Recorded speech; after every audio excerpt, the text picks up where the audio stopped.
Hey guys, so welcome back to today's video. It's been a hot minute since I've done a video, right? So I've recently moved places.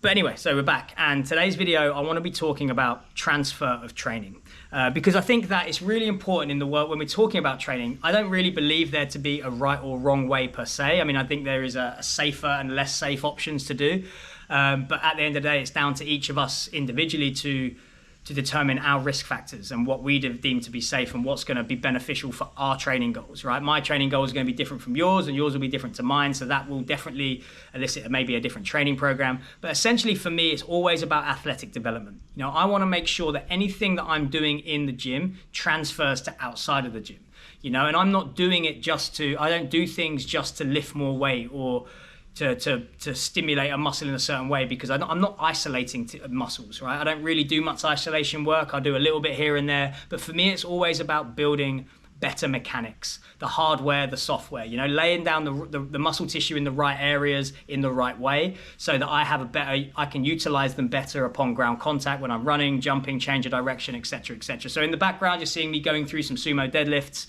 And again, this was a conversation I had with another coach, and it was about, do I turn my feet out? Why don't I turn my feet out?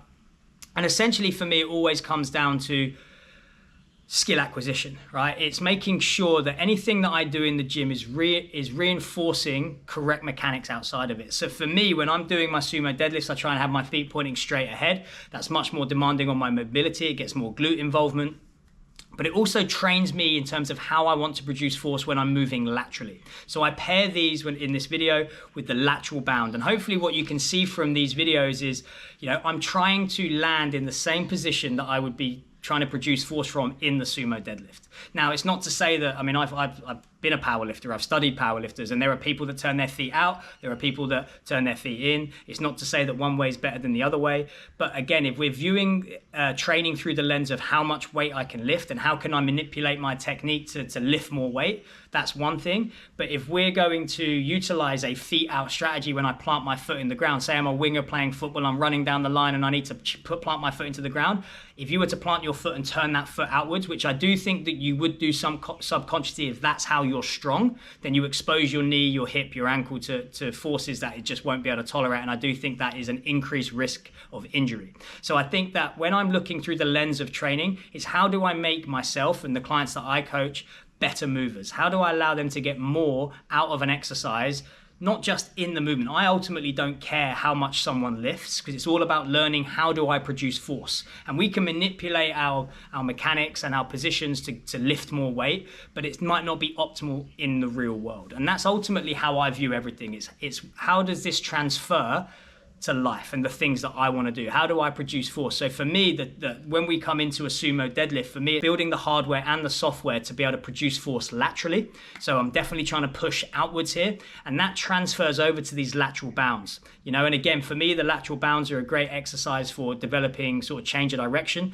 You know, so for any field-based athlete or anyone that needs to move laterally in their sport, tennis, etc., you know, being able to produce force laterally is one thing, but also being able to absorb force. You know, how are we landing to realign our body so that we maybe need to sprint off again? So you'll see on these lateral bounds that when I land, I'm definitely landing on that straight foot with the ankle with the ankle arch, or the arch nice and high, the knee outside, hip outside, good mechanics, trying to really absorb that landing. And the transfer from the sumo deadlift to the lateral bound is what I'm looking for here. So again, if you were to start turning your feet out, you might feel more quad involvement or more hip involvement or more whatever. But again, it's looking at things from a mechanics point of view, a global overview, rather than looking at life through a straw. And if you're a bodybuilder and you're trying to lay down tissue and you're trying to target certain muscles, the feet out strategy might be perfect for you.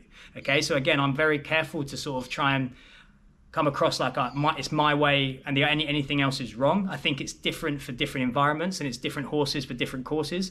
So for me, my main thing is always to try and promote a better moving human being, to teach people how to absorb force in that lateral plane, how to absorb force moving forwards and backwards, etc. And it's being able to figure that out. And I think that you know, if we build strength using the sumo deadlift as an example, if I turn my toes out and I build strength there, when I'm running and I'm changing direction, your body's always going to gravitate towards positions of strength. So if I've only trained with my feet turned out, you're generally going to see that in locomotion and movement. Okay, so this is where it comes down to what are we doing and how is it transferring to the skills that I want to develop over time. And that's something that I think is really important. It's really important to build that and have that understanding as to what is it I'm trying to achieve. Because I think once you understand that, you know, a lot of the decisions making, a lot of the noise that is there of people telling you that feet out is better than feet in or whatever it might be, that gets dissipated because we're not looking at it from a muscular development standpoint or a how much weight can I lift standpoint, but rather how do I improve